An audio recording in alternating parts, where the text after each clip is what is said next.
एक print out मैं लेकर आया हूं आज अपने साथ, और इसमें अब मैं आपको वो प्रिंट आउट दिखाऊंगा। इसमें आप ये देख पाएंगे कि इस ग्रुप में जॉर्ज सोरोस का एनजीओ भी सहयोगी है और कौन कौन सपोर्ट करता है, आज मैं आपको ये दिखाऊंगा। ये देखिए, उसका एक प्रिंट आउट मैं आज आपके सामने लेकर आया हूं। अगर आप मैं इसको और आपको करीब से दिखाऊंगा। देखिए, अगर आप और इसको जूम इन करके दिखाएंगे तो देखिए आपको समझ में आएगा। ये यहां आप देख सकते हैं, ये शेरपा नाम का वो फ्रांस का संगठन है और यहां उन्होंने लिखा है कि हमारे सपोर्टर्स कौन कौन है। देखिए, ये सपोर्टर्स के नाम हैं और सपोर्टर्स के नाम में मैं आपको बताता हूं। ये जो देखिए, यहां जो मैंने ये जो पीले रंग में आप देखेंगे, ये है, आप शायद पढ़ पाएंगे ध्यान से।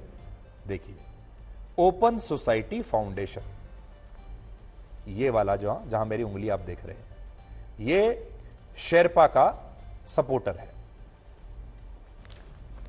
तो आपने देख लिया होगा, इसमें लिखा है शेरपा दी ऑर्गेनाइजेशन, ये उनकी वेबसाइट है। सपोर्ट हमें कौन कौन करते हैं?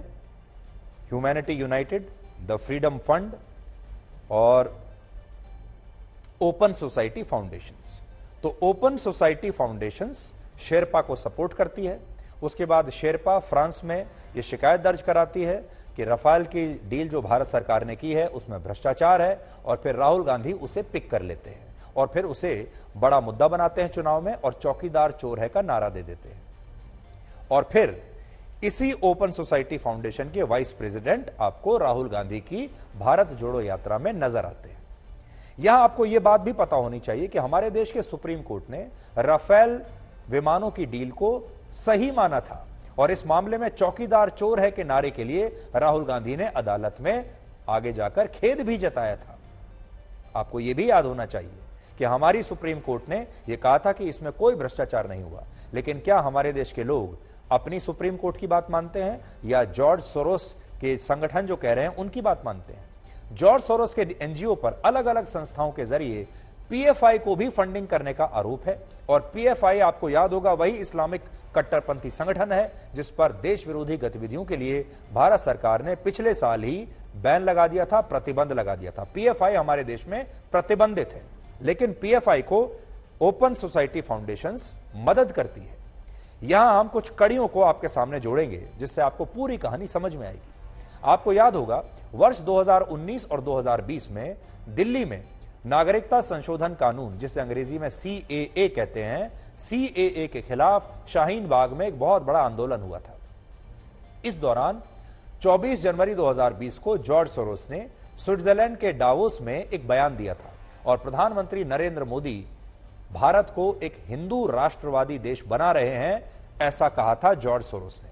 और नागरिकता संशोधन कानून के तहत भारत में लाखों मुसलमानों की नागरिकता छीनी जा रही है, यह बयान दिया था जॉर्ज सोरोस ने। इसी भाषण में जॉर्ज सोरोस ने यह भी कहा था कि वो ऐसी राष्ट्रवादी ताकतों से लड़ने के लिए अपने एनजीओ के जरिए अलग अलग संस्थाओं को $1 बिलियन यानी आज के हिसाब से 8,200 करोड़ रुपए की मदद देंगे। और यह ऐलान 24 जनवरी 2020 को जॉर्ज सोरोस ने किया था। अब जॉर्ज सोरोस ने 2020 में जो बयान दिया वो भी आपको बिल्कुल वैसा ही लगेगा जैसा नागरिकता संशोधन कानून के दौरान हमारे देश के विपक्षी नेता जैसा बयान देते थे। कांग्रेस पार्टी जो कहती थी और जॉर्ज सोरोस ने जो कहा, वो बिल्कुल आपको उसमें समानता नजर आएगी। लेकिन इसके बाद 25 जनवरी 2020 को शर्जील इमाम नाम के एक छात्र नेता ने सीएए के खिलाफ एक विरोध प्रदर्शन के दौरान यह बयान दिया कि अगर 5 लाख मुसलमान इकट्ठा हो जाएं तो असम राज्य को भारत से अलग कर देंगे। और इस बयान के 2 दिन बाद यानी 27 जनवरी 2020 को भारत की एनफोर्समेंट डायरेक्टरेट ने अपने डॉक्यूमेंट्स में यह बताया कि पीएफआई से बहुत सारे लोगों को लाखों रुपए दिए गए हैं। और यह दस्तावेज आज मैं साथ लाया हूं जिसमें लिखा है कि पीएफआई के लोगों को कहीं से पैसा मिल रहा है और उनकी जो फंडिंग है वो कहीं से आ रही है।